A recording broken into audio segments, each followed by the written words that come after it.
Madame, Monsieur, bonjour et bienvenue dans le JT d'actualité juridique du groupe Revue Fiduciaire. Découvrons ensemble les titres de ce lundi 30 avril. Mensualité d'impôt sur le revenu, protection des données personnelles et comité social et économique sans questions-réponses de la DGT.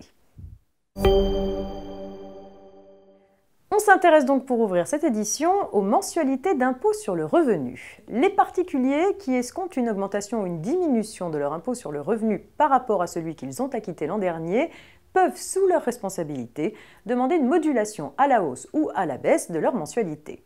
Une seule demande est autorisée par an, celle-ci devant être formulée le 30 juin au plus tard. Elle prend effet le mois suivant. A noter qu'avec l'entrée en vigueur du prélèvement à la source de l'impôt sur le revenu le 1er janvier 2019, le paiement mensuel est supprimé. Les contrats de mensualisation en cours prendront automatiquement fin le 31 décembre 2018 sans qu'aucune démarche particulière ne soit nécessaire.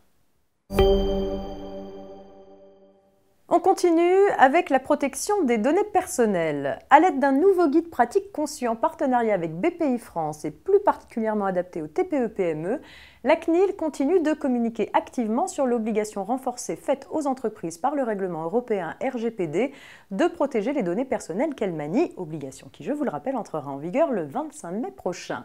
Étape par étape, les TPE-PME sont accompagnées dans leurs obligations qui ne sont pas complètement nouvelles puisque la loi informatique et liberté de 1978 les obligeait déjà à prendre toutes précautions pour assurer la protection de ces données.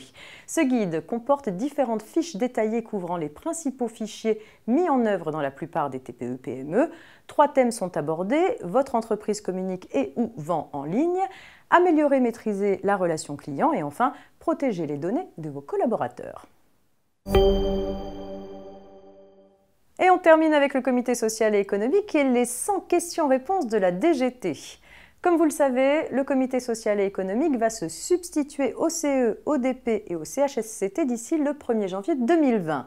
Pour apporter des réponses aux questions qui peuvent se poser sur la mise en place de cette instance, ses attributions, son fonctionnement ou bien encore sur son rôle, le ministère du Travail a publié 100 questions-réponses. Ce document précise par exemple que dans les entreprises de 11 à moins de 20 salariés, si dans les 30 jours suivant la date à laquelle l'employeur a informé le personnel de l'organisation prochaine des élections, aucun salarié ne s'est porté candidat, l'employeur n'a pas à inviter les organisations syndicales à négocier le protocole d'accord préélectoral. Le processus électoral s'achève là, les élections professionnelles n'ont pas à être organisées et l'employeur établit un procès-verbal de carence.